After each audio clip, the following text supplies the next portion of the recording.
Hey guys, what's up? My name is Anthony, and welcome to another edition of B&A Sports Talk. So sorry if there's like a cricket, cicada, like a buzzing sound behind me. I want to get a video out on the page, and I'm outside, so sorry if that's kind of annoying. I'll try to speak as loud as I can with very few interruptions so you don't hear the...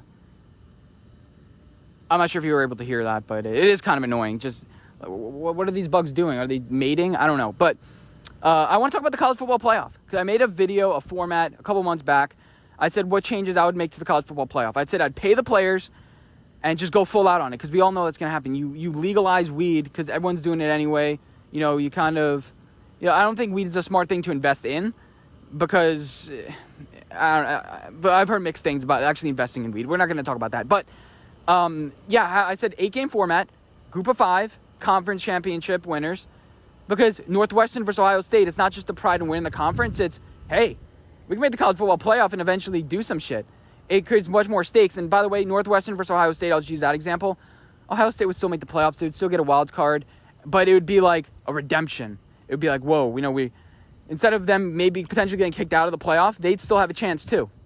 So it's a win-win. And by the way, you can do a bunch of ways. I think 12 teams is a little bit too much. I kind of had the opinion. 12 is great. But format it like this. Group of 5, power conference teams. Notre Dame join a conference. Just a side note, you can be a wild card at best, but join the ACC. You'll win it every single year. It's either you or Clemson, or you'll get the wild. But that's besides the point.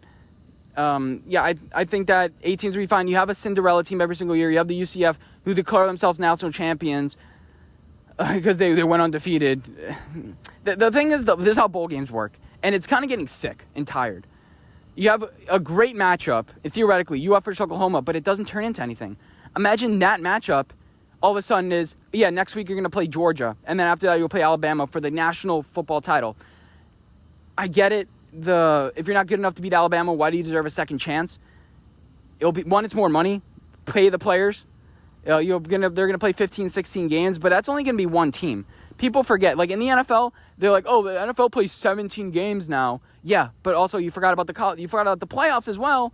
The Chiefs are going to play 20 games, so it's not like the Chiefs are still playing 20 while the most of the college football team is going to play 16. So think about that just a little bit. And plus, they rest a lot, especially Alabama. Who do you think plays in the fourth quarter?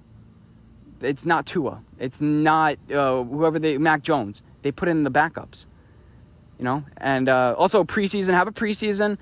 And have the SEC schedule count a little bit more. Just have the BS games in the middle. I know teams kind of want to have a cupcake to get a little bit of a break, but I enjoyed so much. Week after week, we're playing Vandy. Now we're playing Ole Miss. Frick Vandy. It's fun. Being in an SEC town, SEC school, with a team legitimately, this year in Florida, competing for a national title, it's a fun time. And, how heartbroken Mississippi, not Auburn, what am I saying? But Oregon must have been when they lost to Auburn in that first week a couple years ago. And it's just like, even if we win the rest of our games, we play in the Pac-12, it's not going to mean anything because they're going to put 2 SEC teams in. So it creates a lot of hype for that one game, but then a lot of depression. There's a lot of angles you can use here. And then all of a sudden, it's like the next 5 weeks, like, okay, now we have to win every single game. And you kind of like, okay, let's let these weeks fly by because I don't want to start getting hyped because what if we lose week 4 and then all of a sudden we're done? But then the weeks start building up and you start getting interested again. But I couldn't imagine if being a fan, lose one game, that's it. Like, these are kids. You saw Baylor got COVID and then all of a sudden they started rallying towards the end of the year because they started getting chemistry again. They started playing and they beat Gonzaga, a team that didn't lose the entire season. So these are young kids. They're developing. We want to see them play. I want to see them get paid. People will be stars, and that's another thing. Like even in the bowl games, you're not going to become a star. It's like hint to next year, great. But you get stars in the NBA that emerge. Your Suggs of the world, your Zions. That's the reason why he was the number 1 overall pick partially. I mean, he had hype in the regular season, but it's a national stage. Had those 8 teams and go with it. And by the way, if UF loses to Georgia, they're not making it. That's it. It is pretty, we wouldn't even win anyway if we lose to Georgia, get crushed. It's like we don't even deserve it. So there are going to be some litmus tests. These games still matter too. College fans are always going to get hyped, no matter what. We want to beat teams. sometimes even without playoff implications, but especially with playoff implications. Imagine a playoff game you play instead of a random bowl game in Citrus, the Citrus Bowl and whatever the frick it is. I think Miami. You play in your playoff game in your home stadium. Do you know how raucous that would be? You know how much money you could charge for a home fan? They'll pack that shit. And it will bring more attention to the cities. You have people traveling to you recruiting. And by the way, Alabama's beating Clemson by 40 anyway. The college football is really lopsided. There's an argument saying, well, Coastal Carolina is going to lose to Alabama. I don't want to watch that. But it allows schools to get more attention. That's a legitimate thing. It's not just a hypothetical thing. It's a real thing.